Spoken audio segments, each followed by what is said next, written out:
कार्तिक मास महत्तम अध्याय 21। जय श्री राधा कृष्ण। कार्तिक महीने में संगम तट या किसी धर्म स्थल पर स्नान, दान और पूजा पाठ से जन्मों के पाप मिट जाते हैं। इस मास में किए गए किसी भी कर्म का फल हमें कई गुना होकर मिलता है।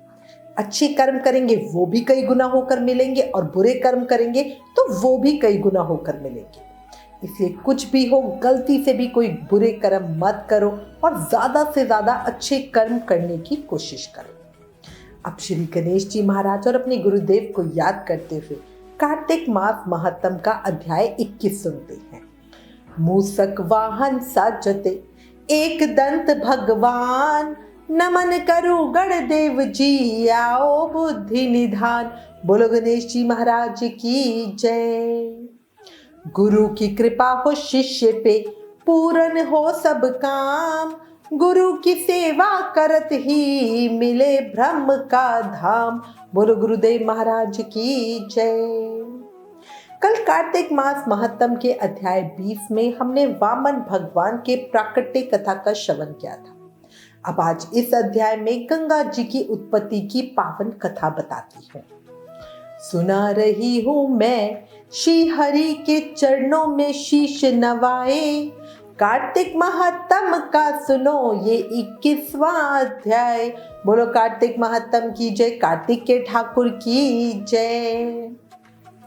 दैत्यों ने देवताओं को हराकर उनका स्वर्ग पर अधिकार कर लिया था और माता अदिति ने अपनी घोर तपस्या से भगवान विष्णु को प्रसन्न करके उनको पुत्र रूप में, वामन अवतार रूप में पाया।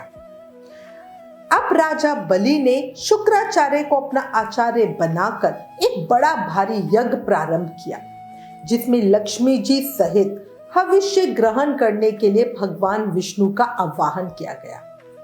उसी समय भगवान विष्णु ब्रह्मचारी के रूप में वहां पर आ गए। भगवान के इस रूप को देखकर ऋषि लोग ज्ञान दृष्टि से उनको पहचान गए। उन्हें देखकर श्री शुक्राचार्य ने राजा बलि को एकांत में बुलाकर समझाया। शुक्राचार्य जी कहने लगे, हे राजा बलि, विष्णु तुम्हारा राज्य लेने के लिए अदिति के गर्भ से जन्म लेकर तुम्हारे यज्ञ में आया है, सो तुम इसको कुछ भी देना मत। राजन, मेरा कहना मानो। नीति शास्त्र का कहना है कि अपनी बुद्धि से गुरु की बुद्धि अधिक लाभदायक होती है। अब ये सुनकर बलि कहने लगा, गुरुजी, आप मुझे अधर्म की शिक्षा क्यों देते हैं? घर पर आए हुए याचक को दान ना देना राजा के लिए अत्यंत अधर्म की बात मानी जाती है, और यही स्वयं भगवान विष्णु ही अगर याचक बनकर आए हैं तो इसके बराबर मेरे लिए सौभाग्य की और क्या ही बात हो सकती है। मैं जितने भी यज्ञ करता हूँ केवल भगवान विष्णु की प्रसन्नता के लिए ही करता हूँ, इसलिए ये बटुक जो भी मुझसे मांगेगा मैं इसको अवश्य ही दान दूंगा। इतने में ही भगवान वामन राजा बलि के यज्ञ मंडप में आ गए। तब बलि ने अर्घ आदि देकर उनका यथोचित आदर सत्कार किया, फिर हाथ जोड़कर खड़ा हो गया और कहने लगा, हे नाथ, मैं कृतार्थ हो गया जो आज आपने यहाँ आकर मुझे दर्शन दिए। अब आज्ञा कीजिए, मैं आपकी और क्या सेवा करूं? मैं तो आपका सेवक हूँ। भगवान कहने लगे, हे राजन, हमको तप करने के लिए 3 पग पृथ्वी चाहिए। राजा बलि हंसकर कहने लगे, हे बटो, तुमने ये क्या मांगा? कुछ धन, ग्राम या कोई शहर मांगा होता। वामन जी कहने लगे, हे दैत्यराज, मुझको किसी प्रकार का लोभ नहीं। मुझे तो इतनी भूमि चाहिए जिससे मेरा कार्य हो जाए। हे राजन, पृथ्वी का दान करना राजा का परम धर्म है। भूमि दान करने वाला जन्म मृत्यु से मुक्त होकर भगवान विष्णु के परम पद को प्राप्त हो जाता है। जिस राजा ने भूमि का दान दिया, समझो उसने सर्वस्व दान दे दिया। राजन, ये पृथ्वी सदैव किसी के पास नहीं रही। मध्यांता जैसे राजा आज कहाँ है? चंचल लक्ष्मी से जो अपना मार्ग सुधारते हैं वे धन्य हैं। अधिक क्या ही कहूं, भूमि दान से उत्तम दान ना कोई हुआ है और ना होगा। अब मैं तुमसे पूर्व काल का एक इतिहास कहता हूं, ध्यान से सुनो। पहले ब्रह्म कल्प में भद्रमती नाम का एक ब्राह्मण था। उसके श्रुता, सिंदूर, यशोमती, शोभा, कामनी, मालिनी नाम की 6 पत्नियां तथा अनेक पुत्र थे। वो और उसकी संतान भूख से अति दुखी हो गए। इस दरिद्रता के कारण वो स्वयं को धिक्कारने लगा। फिर वो अपने कुटुंब सहित कौशाम्बी नाम की नगरी में चला गया और वहां जाकर भद्रमक्त ने सुघोष नाम के एक धनी ब्राह्मण से 5 पग भूमि मांगी और उसने भूमि दे दी। इसी भूमि दान के कारण उस सुघोष नामक ब्राह्मण को विष्णु जी का परम पद प्राप्त हुआ। फिर भद्रमती ने वो भूमि एक दूसरे ब्राह्मण को दान दे दी, जिससे उसे भी मोक्ष प्राप्त हुआ। हे राजन, हमें 3 पग भूमि दो, जिससे हम भी मोक्ष का साधन प्राप्त करें। इतनी बात सुनकर राजा बलि जल युक्त टूटी वाला लोटा लेकर भूमि का संकल्प करने के लिए तैयार हो गए। तब शुक्राचार्य तपोबल से अपना सूक्ष्म रूप बनाकर राजा बलि को संकल्प करने से रोकने के लिए लोहे की टूटी में जल रोककर बैठ गए। वामन भगवान शुक्राचार्य के मन की बात जान गए, इसलिए उन्होंने एक तेज अग्रभाग वाला कुशा लेकर उस लोहे की टूटी के छिद्र में डाला, जिससे शुक्राचार्य की एक आंख फूट गई। इसके बाद राजा बलि ने 3 पग भूमि का संकल्प ले लिया। उस समय भगवान ने विराट रूप लेकर ब्रह्मलोक तक गए। विराट रूप भगवान ने 2 पग में सारा ब्रह्मांड नाप लिया। फिर पांव के अंगूठे से ब्रह्मांड फूट गया। उस फूटे हुए मार्ग से पानी के बहुत से स्रोत बहने लगे। भगवान विष्णु का पैर उस जल से धोया गया। वो निर्मल लोक पवन जलधारा का रूप हुआ।